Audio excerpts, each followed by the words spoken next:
Happy Saturday, folks, and welcome to my Friday Night SmackDown audio review for January 14th, 2022. I'm Graham G.S. Matthews. Hope you guys are doing well and having a great weekend so far. Gonna be honest with you, not a lot to discuss from Friday's SmackDown. This was certainly a show. I thought the appearance from WWE Hall of Famer Lita, who will be in the Women's Royal Rumble match a little bit later on this month, was great. Very much enjoyed that. We had Seth Rollins on the show, or excuse me, Seth freaking Rollins. I will not call him that here on the show. I am usually one to call people by the names that WWE bestows upon them on their shows. If it's official on the website, it's official with me. I don't call Braun Breaker Rick Steiner, for example. I think Rick Steiner's far better, but I'll call him Braun Breaker. I cannot subject myself to call Rollins Seth freaking Rollins, as the commentators do, every 10 fucking seconds. I can't. Or 10 freaking seconds, rather, if we're talking in WWE terms here. But anyway, so he was on the show confronting Roman Reigns in the main event segment. Fine, albeit a bit disappointing, underwhelming. We had the Shield video packages throughout the night recapping the history between the two. Oddly leaving out the WWE Championship match they had that was built to for several years. They recapped everything from their upbringing in the Shield, their uprise in the Shield, to the split when Rollins turned on Ambrose and Roman, and they did not take Ambrose out of the video packages. They have before. They did not last night, which you kind of can't, but WWE has done weirder things. They could blur out the face. They've done dumb shit like that before. They also showed Rollins cashing in Money in the Bank on Roman and Brock in the main event of WrestleMania 31, and that was the last video package that we saw on the show before we got to their main event segment at the end of the night. They should have shown him coming back and attacking Roman at Extreme Rules 2016, because remember, they were supposed to have a match at Survivor Series 2015 for that very same WWE Championship that Rollins essentially stole from Roman at WrestleMania 31.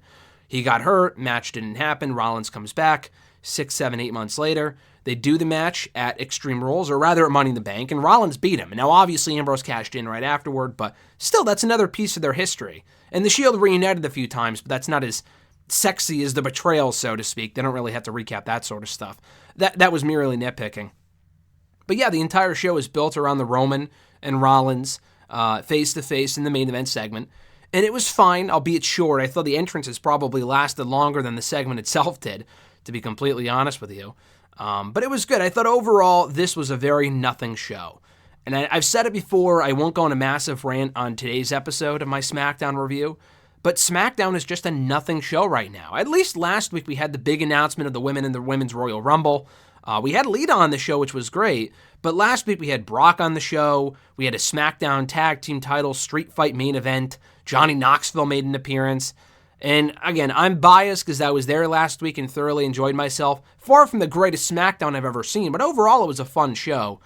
I did not have nearly as much fun watching this show, and granted, I wasn't there this week. And in no disrespect to the people of Omaha, Nebraska, which is where the show emanated from, but it just kind of felt like a nothing show. And you can always blame it on Royal Rumble season.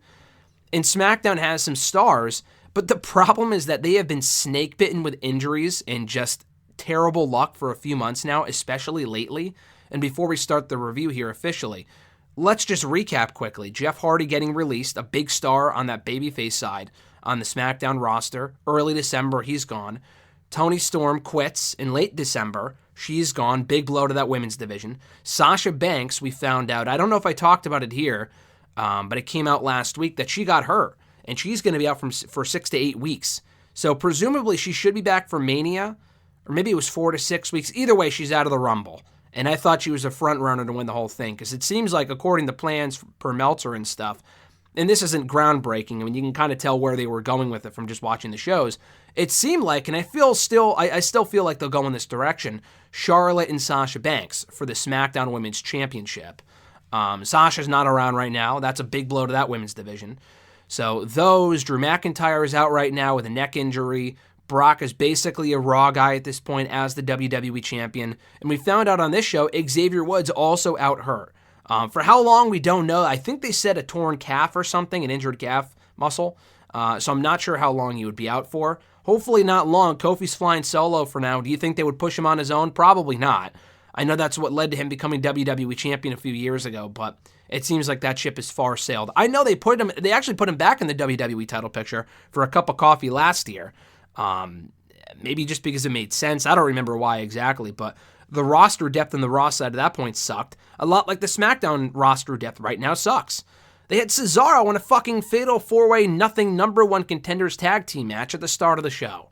I mean, if you really wanted to make the guy a player, then put in the effort to make the guy a player. Sheamus is great. He won on the show. Ricochet is very fun to watch, but none of these people really mean anything. Shinsuke and Nakamura aren't on the level of a Rollins or a Roman, and that's the problem. SmackDown has no stars. They are not putting the effort into making new stars. There is no one on the docket as far as, all right, we're building up this person to become a big star on the show.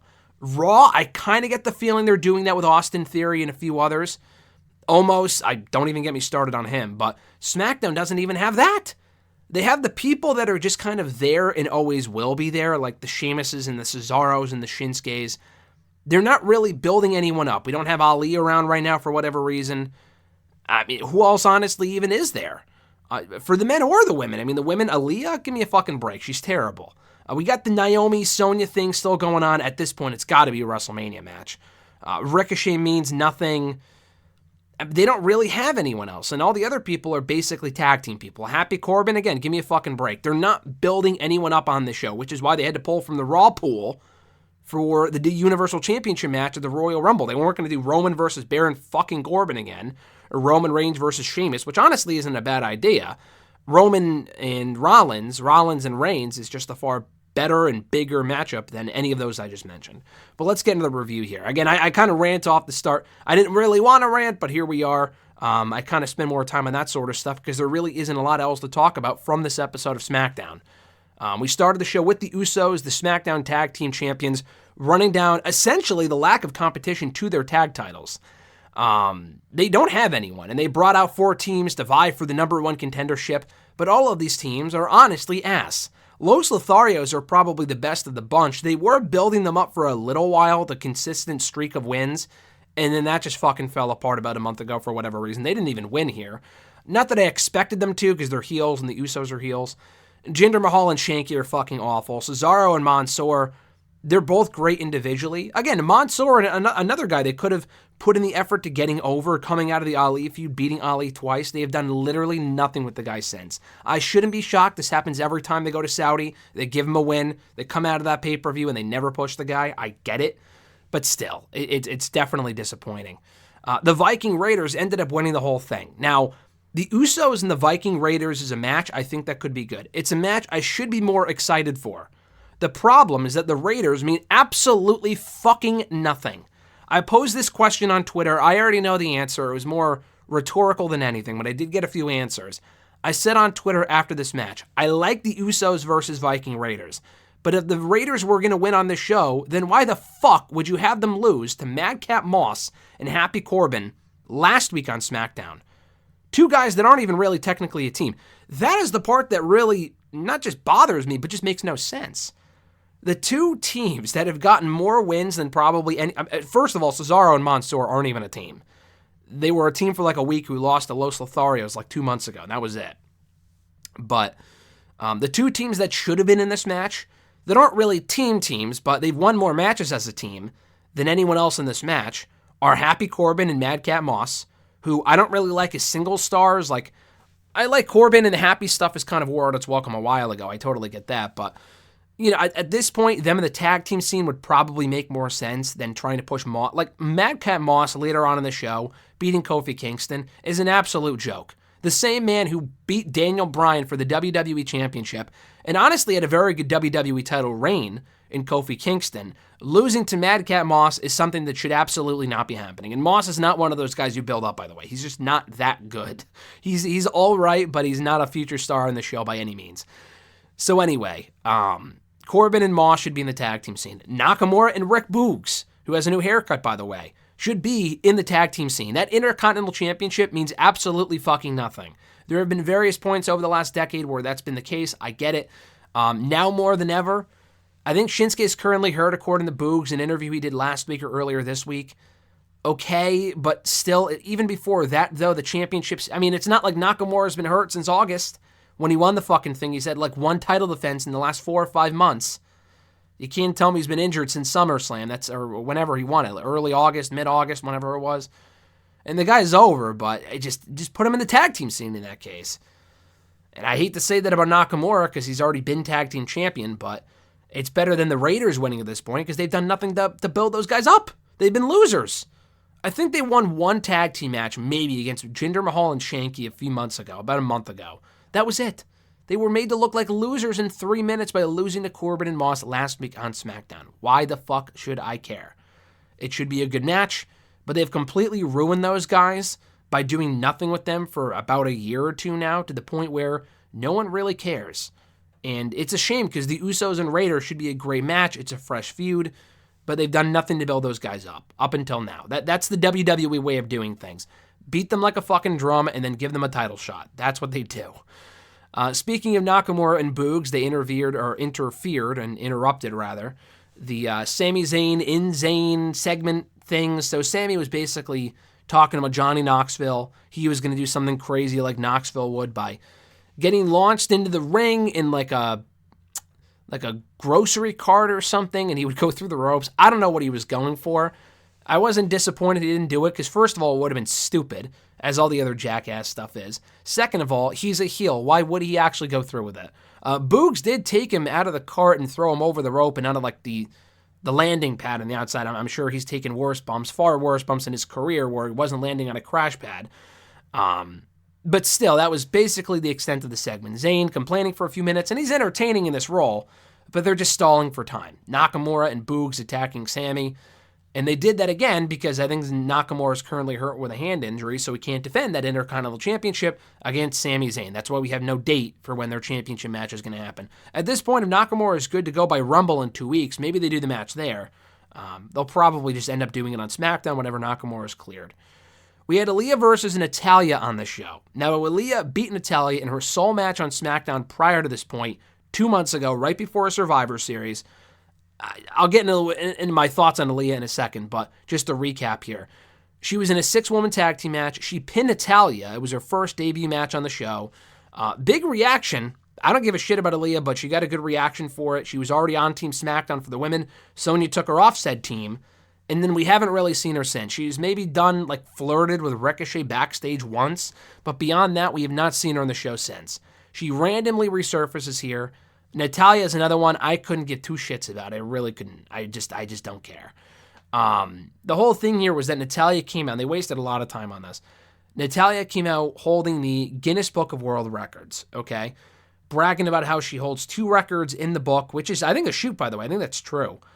And one of which being the most winningest woman in WWE history, maybe most amount of matches, or maybe not most amount, but like most female matches at the Garden or something along those lines, or most pay-per-view matches, maybe, I don't know. It was something like that. Because Natalya's been around forever. Just because she holds all these records doesn't make her one of the best by any means. She calls herself the best of all time, the BOAT. She is far from it. I mean, she's been around for 14 years because her last name is Neidhart. I mean, Natalya is good, don't get me wrong. She seems like a great person. I'm sure she's very helpful behind the scenes.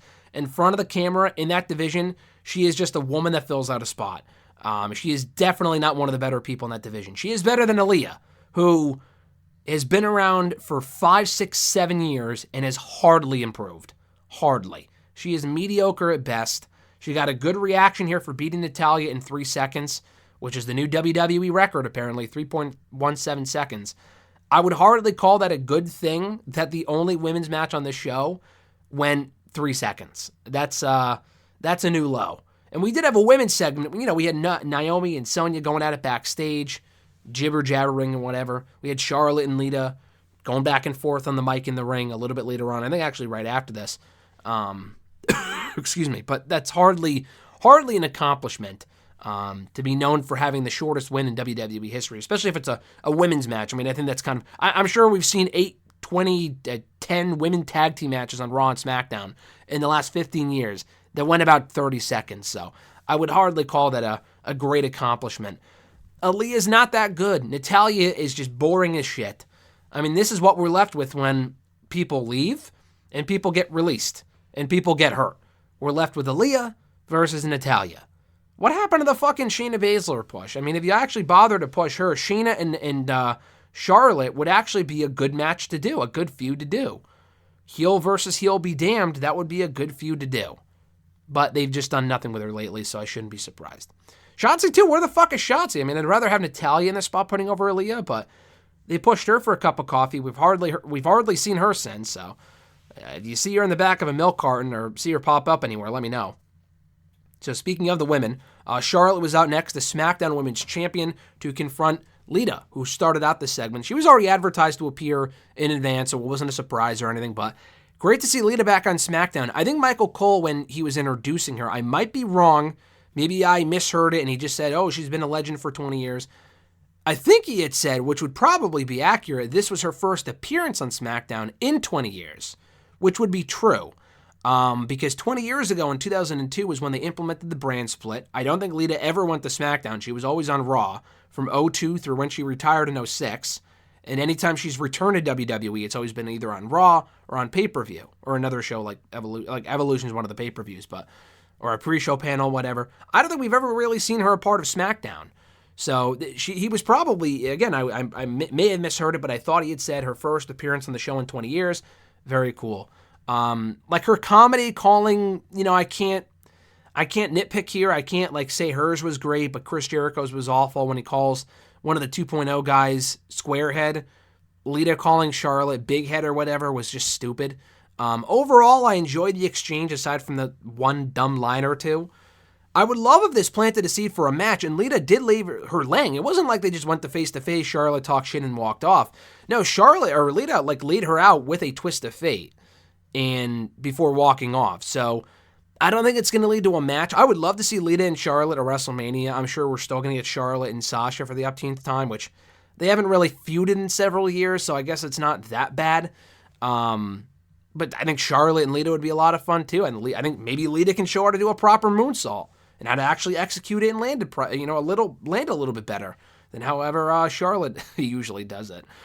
But and I just assume since Charlotte is in the Women's Rumble, this will just lead to her eliminating Lita, and that'll be it. I don't think Lita's going to stick around. I think that'd be awesome. Fightful did say, they did report during the show last night after Lita came out, that I think she was in talks for a major run in AEW last year. I didn't read the whole report, not sure why it fell through. That would have been awesome. I feel like Lita is such a bigger star than almost anyone in that division that I feel like she would stick out like a sore thumb. I mean, AEW has definitely improved their women's division, but even WWE's, for as shitty as it can be, they still have bona fide stars that I could see Lita working with, most namely the Four Horsewomen. In AEW, who's she going to work with? Fucking the Bunny, Penelope Ford? I mean, obviously Britt Baker, but beyond that, Ruby Soho and Lita would be pretty cool, but I just don't really see Lita meshing well with a lot of the women in that division, so I don't know if it was the right call to not go, I don't know if it was the wrong call, who knows, but we are getting her in the Women's Rumble, so there is that, and I thought this was a solid segment. Sheamus and Ricochet 1-on-1. This was Sheamus' revenge after Ricochet eliminated him from the 12 Days of Christmas 12-man gauntlet match back on the Christmas Eve edition of SmackDown 3 weeks ago. Sheamus got his revenge by beating Ricochet here. By the way, Ricochet debuting new music, and it's not good. It's generic trash, per usual. Some of the new themes I don't mind. I actually like Sami Zayn's theme, and it's more heelish anyway, so I like it. Alexis loves it. The Ricochet theme, he still has the one and only. It's a different voice. It's just bad. It's not good. The old theme was perfectly great. I love the old theme. The new theme is not good. And he lost here anyway, so just honestly at this point, just leave. Either just leave, or if the fact they haven't released Ricochet yet shocks me. With the amount of people they've released over the last couple of years, and Ricochet has not been among them, I am stunned. But maybe the guy wants to stick around. Maybe he's happy. I don't know. But they have done jack shit with this guy. He's a guy that could have a fun run, a fun feud with a guy like Roman Reigns, if only for a little while. But they've done nothing to make you think that he's a legitimate threat in any way, because he always constantly loses, is the problem. But again, this was a fun match. Bro kick out of nowhere. The first camera angle was great. When they showed the replay, you could clearly see he didn't hit him on the head. He hit him in like the chest or whatever. But the first camera angle made it look like he knocked his head right off his shoulder, so that was great. Another good win for Sheamus here. Kofi Kingston was out next talking about the calf injury to King Woods, and he mentioned that he will not be able to appear in the Royal Rumble match, so Kofi, per the Royal representation, will be appearing in the match instead. Yeah, I mean, that doesn't really bother me. I mean, Kofi, the thing is that I would only put people like, I don't know, like Dominic and Rey Mysterio being in it. They're big enough single stars, at least Rey is, where I don't really mind it. The Profits being in it kind of feels like a waste to me because you know neither of them are going to win, especially Angelo Dawkins. My criteria is if they've never been in a Rumble before and like this is their first experience doing it, then that's fine. Otherwise, I wouldn't really put him in there. I probably would not have put Kofi in the Rumble. If Woods was around, Kofi is like his sidekick at this point, which is fine because Woods is the king of the ring. Woods was not going to win the Royal Rumble, but I would rather have him in there than him and Kofi both. I feel like Kofi, with the way he's been booked for the better part of the past year or two, would be a waste of a spot. I know he's had, the annual Kofi Kingston spot. He wasn't in it last year. He didn't do a spot 2 years ago, I don't think. It's been a while since we got that Kofi Kingston spot, so it doesn't really matter. I'm fine with him being in it now, taking that Woods spot, but beyond that, if Woods was in it, I probably wouldn't put Kofi in there. Like when they used to put all 3 members of the New Day in there years ago, that was such a waste because you knew like Xavier Woods, being the manager of the New Day essentially at that point, was not going to win, so why bother? So anyway, he lost the Madcap Moss here, like I mentioned earlier. The match was whatever. Moss winning with the punchline, as he calls it, his finisher. I don't know. They really want to push the Happy Corbin, Madcap Moss shit. Moss works well as a sidekick. Like, he is a good... Like, Kofi is obviously a former WWE champion. He could thrive on his own. At a time where SmackDown needs stars, Kofi can be built up. Why the fuck... Not that beating Moss would really mean anything, but why the fuck would you have him lose to Madcap Moss, dude? Why?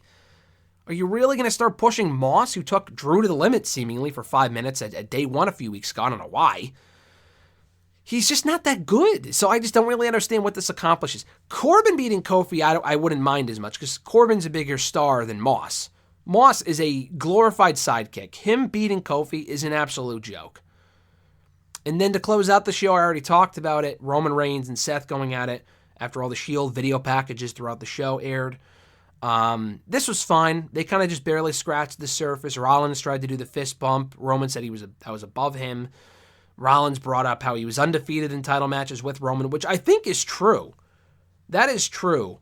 Rollins won both of his WWE titles, not the Universal. He won both of his Universal Championships from Brock Lesnar. He won both WWE titles, actually WWE title from Brock Lesnar too, at WrestleMania 31. But Roman was in that match, obviously, because when he interfered and got involved, did Rollins, Roman was there. He pinned Roman rather, so... He won the WWE title from him. He won his second WWE title by pinning Roman Reigns at Money in the Bank 2016, like I mentioned earlier. So he beat him both times. He pinned him both times for both WWE titles. They had a 4-way for the WWE Championship when Rollins was champion. I think at Payback 2015 with the Shield and then also Randy Orton. Rollins won there as well. I don't know what other title matches they've had, but either way, that's a lot more title matches that Rollins has won that Reigns has been in than the other way around. So he does have a good track record. It doesn't matter, though. He's still going to lose the Rumble, Will Rollins. This was good, not great. I'm hoping that we get better from these two before the pay-per-view in the next 2 weeks. Hopefully that's the idea, but I'm not confident. The Usos attempted to attack Rollins. Rollins dodged it, went face-to-face with Roman one more time before walking off. And that was SmackDown. Very middle-of-the-road show. The ending segment should have really carried the show, and it just didn't. I thought it was fine, but it wasn't anything to really go out of your way to see. The best part of the show, like I said, was the Lita return, and even that wasn't like must-see TV. It was just cool to see her. Beyond that, this show sucked. I mean, the Nakamura, Boog, Sami stuff was kind of entertaining. It's just not a feud I really care about because they're not really positioning Sami as any sort of a threat. Aliyah and Natalya, who cares? Moss and Kingston, who cares? I like Sheamus and Ricochet. It was a good match, but the problem with this show is that there's no compelling feuds. Say what you will about Raw, but Raw has some compelling shit right now anyway. Like, I'm invested in the Raw Women's Championship picture. They got Becky facing Doudrop coming up next. They're clearly building the Becky and Becky Lynch at some point. I like the Becky and Liv feud. Rhea and Nikki are finally on the outs. They finally broken up, which is good. They have the Edge, Beth, Miz, Maurice feud. It's a feud. They're doing a feud with those guys. It's not great TV right now, but it's fine. Brock and Bobby, obviously one of the better things on Raw right now. That's a good, compelling feud going into the pay-per-view. What's the U.S. title do? Damian Priest isn't really doing anything right now. And RK Bro just lost the Raw Tag Team titles. I don't know. There's more going on Raw right now than SmackDown. SmackDown is just fucking there. Which makes me think that the end of the brand split is near, because this show just needs a lot of help. They need star power. They need help. The injuries don't help. The departures and the firings don't help. But even still, even with those people, I'm not sure how much better this show would be. And that's a shame, because SmackDown was like great TV around this time a year ago. And now it's like probably, I don't know if it's the worst show that WWE does, of like Raw, SmackDown, and NXT. At least NXT sometimes can have decent, pretty good shows. This show sucked. And it sucked by and large for at least a couple of months, probably since the draft. You let go of Hit Row. Jeff Hardy gets fired. Tony Storm quits. Drew McIntyre gets hurt. Sasha gets hurt. Woods gets hurt. Roman had COVID for a week. Thank God it wasn't longer for his health, but also for the show, for the sake of the show. SmackDown needs a lot of help. And this show just did not do it any favors as far as getting me excited about really anything going on the Blue brand right now heading into WrestleMania season. And that's going to do it, guys, for my review of the January 14, 2022 edition of SmackDown. Thank you so much for checking out my review. I appreciate it. Be sure to like the review or like the video. Be sure to drop a comment, share the video, and subscribe to the channel for more daily content. A lot of interviews going up this past week. Monday, we had Alan Maldonado of Blackish, Psych 3. This is Gus. He was also in a number of other movies and shows and stuff like that. Also Heels, actually, the most recent wrestling show that came out on Starz about a year ago, a couple months ago. He was in that as well. That interview went up on Monday. On Tuesday, my interview with Camille Kostick, the on-field host from Wipeout, went up. Also the girlfriend of Rob Gronkowski. She was in Free Guy. She's great. That went up on Tuesday. On Wednesday was my interview with Danhausen. Obviously, got a lot of great feedback from that here on the channel in video form. And yesterday, my interview with Baron Black from AEW Dark and the Ring of Honor World Champion Jonathan Gresham talking about Terminus, the debut of the promotion tonight. So a lot of interviews for you guys to check out. We had this video today, and tomorrow is going to be my review of Talking Smack from today as well. So a lot worth subscribing for. If you haven't already, please do so. I would greatly appreciate it. Have an awesome rest of your weekend, guys. I'm Graham G.S. Matthews, and I'll catch your ass down the road.